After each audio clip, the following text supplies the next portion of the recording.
সবাইকে স্বাগত জানাচ্ছি গ্লোবাল ভিউজে। আপনাদের সঙ্গে আছি আমি সুস্মিতা দাস। আজ জানাবো আন্তর্জাতিক গণমাধ্যমে আলোচিত সংবাদ ও বিশ্লেষণ। হামাসের মনোবল অটুট, ইসরায়েলি সেনাদের রক্তগঙ্গা বয়ে দেওয়ার অঙ্গীকার পুনর্ব্যক্ত করেছেন তারা। যুদ্ধবিরতি আলোচনার আড়ালে ইসরায়েলকে রক্ষার ফাঁদে পা না দিয়ে হামাসের যোদ্ধারা দখলদার সেনাদের ওপরে ভয়াবহ হামলা চালিয়েছেন। গাজায় আরও বহু সেনার লাশ পড়েছে। উত্তর ইসরায়েলের অবস্থা আরও ভয়াবহ। হিজবুল্লাহর অবিরাম হামলার মুখে নতুন করে ঘর ছেড়ে আশ্রয় কেন্দ্রে উঠেছেন কয়েক হাজার ইহুদি। আল মাইদিনের খবরে বলা হয়, যুদ্ধের ৩১৬তম দিনে গাজা উপত্যকায় ইসরায়েলি বাহিনীর ওপর তীব্র আঘাত এনেছেন ফিলিস্তিনি যোদ্ধারা। হামাসের আল কাসাম ব্রিগেডস জানিয়েছে, শনিবার গাজা সিটির তাল আল হাওয়ায় দুটি ইসরায়েলি মিলিটারি ইউটিলিটি ভেহিকেলে ইম্প্রোভাইজড এক্সপ্লোসিভ ডিভাইসের সাহায্যে বিস্ফোরণ ঘটান তারা। কৌশলগত নেতজারি মুখের উত্তরাঞ্চল নিয়ন্ত্রণে হিমশিম খাওয়ার পর ইসরায়েলি বাহিনী তাল আল হাওয়ায় আবার হামলা চালাচ্ছে। দুটি আইইডি বিস্ফোরণের পর কাস্তামের যোদ্ধারা স্বয়ংক্রিয় অস্ত্রের মাধ্যমে অ্যাম্বুশ পয়েন্টে উপস্থিত সেনাদের সঙ্গে প্রচণ্ড লড়াইয়ে লিপ্ত হন। এরপর হতাহত সেনাদের সরিয়ে নিতে সেখানে ইসরায়েলের কয়েকটি উদ্ধারকারী হেলিকপ্টার অবতরণ করে। তাল আল হাওয়ায় শনিবারের হামলায় ৩ ইসরায়েলি সেনা কর্মকর্তা নিহত হওয়ার কথা স্বীকার করেছে ইসরায়েলি প্রতিরক্ষা বাহিনী। শনিবার গাজা এনভেলপের রেইম সামরিক অবস্থানে বড় ধরনের রকেট হামলা চালিয়েছে ইসলামিক জিহাদের আল কুদস ব্রিগেডস। দক্ষিণ গাজার খান ইউনিসের বিভিন্ন ফ্রন্টে দখলদারদের সঙ্গে তীব্র লড়াই হয় তাদের। গাজা সিটির আল জাইতুন এলাকায় একটি ইসরায়েলি সামরিক যানের উপর হাই এক্সপ্লোসিভ আইইডির বিস্ফোরণও ঘটান তারা। এদিন popular front for the liberation of প্যালেস্টাইনের Abu Ali Mustafa brigades Rafah শহরের তাল জোরবে দখলদার সেনা অবস্থানগুলোতে বেশ কিছু লার্জ ক্যালিবার মর্টার শেল নিক্ষেপ করে। এরপর ঘটনাস্থলে কয়েকটি ইসরায়েলি হেলিকপ্টার এসে হতাহত সেনাদের সরিয়ে নেয়। আল মুজাহিদিন ব্রিগেডস এদিন নেতজারি মুখে অবস্থান করা সেনাদের ওপর হাসিব রকেট নিক্ষেপ করে। সেখানে কমান্ড অ্যান্ড কন্ট্রোল কক্ষগুলোতে ১০৭ mm রকেট এবং মর্টার শেল নিক্ষেপ করেন আল আকসা মার্টার্স ব্রিগেডসের যোদ্ধারা। বিভিন্ন স্থানে দখলদার সেনাদের ওপর একই ধরনের রকেট নিক্ষেপ করে আল নাসের সালাহ আল দিন ব্রিগেডস। লেবাননের প্রতিরোধ আন্দোলন হিজবুল্লাহ শনিবার ইসরায়েলি সেনা অবস্থানগুলোতে আবার সিরিজ হামলা চালিয়েছে। এদিন আইলেদ হাসাহার বসতিকে অভিযানের আওতায় আনেন তারা। সেখানে প্রথমবারের মতো কয়েকটি কাতিউশা রকেটের ব্যারেজ নিক্ষেপ করে হিজবুল্লাহ। বেলা 11:15টায় মার্চ সাইটে তাদের পাঠানো দুটি অ্যাটাক ড্রোন শত্রু সেনাদের একটি অবস্থানে আঘাত হানে। এতে কয়েকজন সেনা হতাহত হন। বিকাল 5টায় কয়েকটি রকেটাস্ত্রের মাধ্যমে আঘাত করা হয় কফর সুবা হিলসের সামাকা ও রুইসাত আল আলম সাইটে। এর 20 মিনিট পর হিজবুল্লাহর আর্টিলারি হামলার শিকার হয় হাদাব ইয়ারুন সাইট। এরপর জাল আল আলমে অ্যাটাক ড্রোনগুলোর আঘাতে ধ্বংস হয় ইসরায়েলি সেনাদের বেশ কিছু নজরদারি সরঞ্জাম। তাছাড়া শতুল্লাহ ফরেস্টে ইসরায়েলি সেনাদের একটি সমাবেশেও আর্টিলারি হামলা চালান হিজবুল্লাহর যোদ্ধারা। আর্টিলারি শেলে সরাসরি আক্রান্ত হয় সেনা সমাবেশ। ইসরায়েলি মিডিয়ার খবরে শনিবার বলা হয়, হিজবুল্লাহর ক্ষেপণাস্ত্রের আঘাতে উত্তরের বসতিগুলোতে বড় ধরনের ক্ষয়ক্ষতি হয়েছে এবং সেখানে জনমনে আতঙ্ক ছড়িয়ে পড়েছে। ইসরায়েলি চ্যানেল মাকান জানিয়েছে, কিরিয়াত শমনাকে লক্ষ্য করে হামলার পর স্থানীয় কর্তৃপক্ষ প্রতিরক্ষা বাহিনীর নির্দেশের সঙ্গে সমন্বয় করে বসতি স্থাপনকারীদের পরবর্তী নির্দেশ না দেওয়া পর্যন্ত নির্দিষ্ট নিরাপদ অঞ্চলের কাছাকাছি থাকার পরামর্শ দিয়েছে। বিনা প্রয়োজনে একত্রিত হওয়া এবং শহরের চারপাশে ঘোরাফেরা করা থেকে বিরত থাকার অনুরোধও জানিয়েছেন তারা। এরপর হাজার হাজার মানুষ আশ্রয় কেন্দ্রে ছুটে আসে। চ্যানেলটি জানায়, আপার আল জলিলে শনিবারের রকেট হামলা এবং এ কারণে সৃষ্ট অগ্নিকাণ্ডের পর বেশ কয়েকটি বসতিতে বিদ্যুৎ সরবরাহের হাই ভোল্টেজ লাইন ক্ষতিগ্রস্ত হয়। দুপুরে সাফাদ ও বিরিয়ে শহর এবং আমুকা, মিশমার হা ইয়ারতেন, আইলেদ হাসাহার এবং আলমা বসতিতে সতর্কীকরণ সাইরেন বাজানো হয়। চ্যানেলটির ভাষ্য, হতবিহ্বল বসতি স্থাপনকারীরা জানেন না এই পরিস্থিতি কতদিন স্থায়ী হবে এবং কবে নাগাদ তারা স্বাভাবিক জীবনে ফিরতে পারবেন।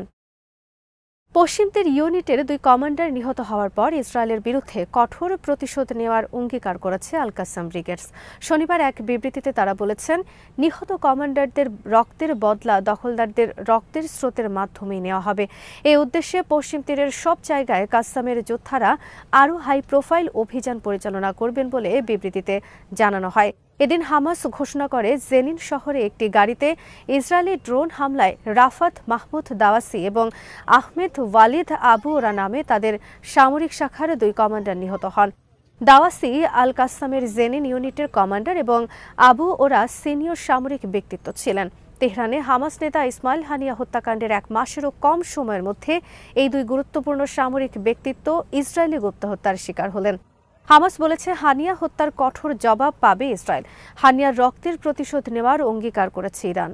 হামাসের সিনিয়র নেতা সামিয়া আবু জোহরি বলেছেন, আমরা যুদ্ধবিরতির কাছাকাছি পৌঁছে যাচ্ছি বলে যে আশা করা হচ্ছে তা অলীক কল্পনা ছাড়া আর কিছু নয়। গাজায় যুদ্ধবিরতি প্রতিষ্ঠার সম্ভাবনা অতীতের যে কোনো সময়ের তুলনায় জোরালো বলে জো বাইডেন শুক্রবার যে মন্তব্য করেছেন তার প্রতিক্রিয়ায় শনিবার তিনি এই মন্তব্য করেন।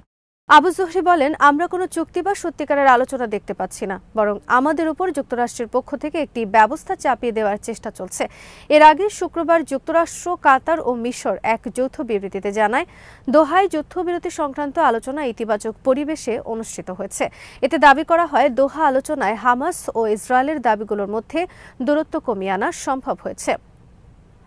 এমন সময়ে দাবি করা হয় যখন দোহা বৈঠকে হামাসের কোনো প্রতিনিধি উপস্থিত ছিলেন না। খবরে বলা হয়, আলোচনায় ইসরায়েলের নতুন একটি দাবি নিয়ে আলোচনা হয়েছে, যেখানে তারা এই উপত্যকার ভেতরে গাজা মিশর সীমান্তে সেনা মোতায়েন রাখার দাবি জানিয়েছে। হামাস অবশ্য কোনো অবস্থায় গাজায় ইসরায়েলি সেনা মোতায়েন রাখার বিষয় মেনে নিতে রাজি নয়। এদিকে হামাস কর্মকর্তা ওসামা হামদান আল জাজিরাকে বলেছেন, ইসরায়েলি প্রধানমন্ত্রী নেতানিয়াহু যুদ্ধবিরতি ও বন্দি বিনিময় চুক্তির প্রধান বাধা। কাতারে অনুষ্ঠিত 2 দিনের যুদ্ধবিরতি আলোচনার পর সাবধানী আশাবাদ ব্যক্ত করেছেন ইসরায়েলি মধ্যস্থতাকারীরাও। মিশরীয় সূত্রগুলোর বরাতে সিনহুয়া জানিয়েছে, যুদ্ধবিরতি নিয়ে বুধবার কায়রোতে আবার আলোচনা শুরু হবে। 3 মধ্যস্থতাকারী মিশর, কাতার ও যুক্তরাষ্ট্র এবং ইসরায়েলের প্রতিনিধি দল বুধ ও বৃহস্পতিবার আলোচনায় অংশ নেবেন। খবরে বলা হয়, আলোচনার প্রস্তুতি হিসেবে চুক্তির প্রযুক্তিগত বিষয়গুলো খতিয়ে দেখতে মিশর, যুক্তরাষ্ট্র ও ইসরায়েলের প্রতিনিধিরা বর্তমানে দোহায় অবস্থান করছেন। এদিকে যুক্তরাষ্ট্রের পরিবর্তিত প্রস্তাব মেনে নিতে হামাসের ওপর প্রবল চাপ সৃষ্টি করা হচ্ছে। বুধবার যাতে চুক্তি সই হয় তা নিশ্চিত করতে মার্কিন পররাষ্ট্রমন্ত্রী অ্যান্টনি ব্লিংকেনের রোববার ইসরায়েল যাওয়ার কথা রয়েছে। একটি সূত্র জেরুজালেম পোস্টকে জানায়, যুক্তরাষ্ট্র, মিশর ও কাতার ইতিবাচক সাড়া দেওয়ার জন্য হামাসের ওপর প্রবল চাপ সৃষ্টি করলেও হামাস কোনো জবাব দিচ্ছে না। হামাস প্রত্যক্ষ আলোচনায় না থাকলেও মধ্যস্থতাকারীদের পক্ষ থেকে তাদেরকে হালনাগাদ তথ্য দেওয়া হচ্ছে। ইরানের অন্তর্বর্তী পররাষ্ট্রমন্ত্রী আলী বাকিরি কানি গাজায় ইসরায়েলি গণহত্যার জন্য যুক্তরাষ্ট্রকে দায়ী করে বলেছেন, এই ভয়াবহ অপরাধযোগে ইসরায়েলকে সহযোগিতা করার কারণে যুদ্ধবিরতি আলোচনায় ওয়াশিংটন কিছুতেই মধ্যস্থতাকারীর ভূমিকা পালন করতে পারে না।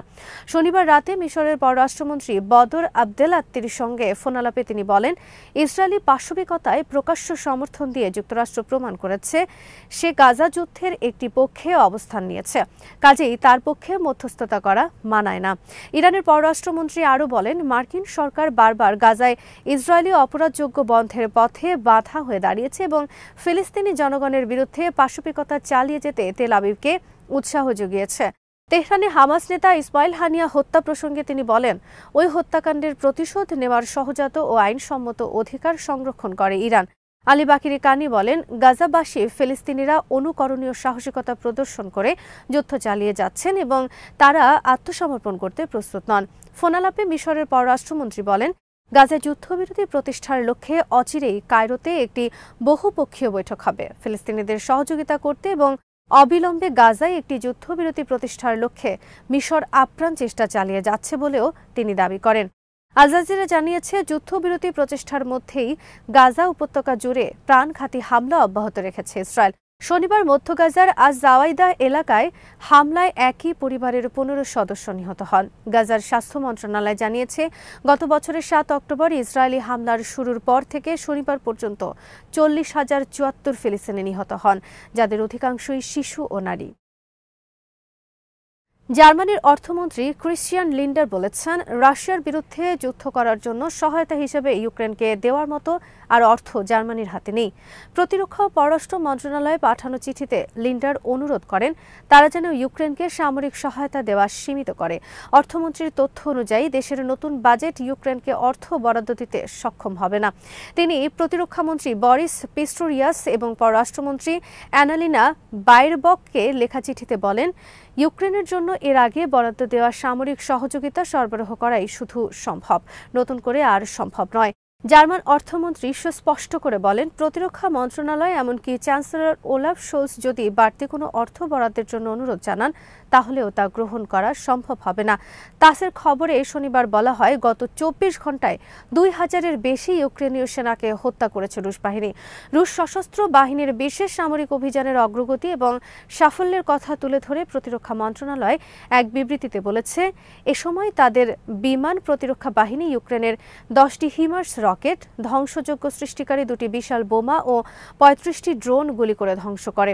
এছাড়া রুশ বাহিনীর হাতে একটি SU-24 ফ্রন্টলাইন বোমারু বিমান এবং ইউক্রেনীয় বিমান বাহিনীর 3টি হেলিকপ্টার ধ্বংস হয়।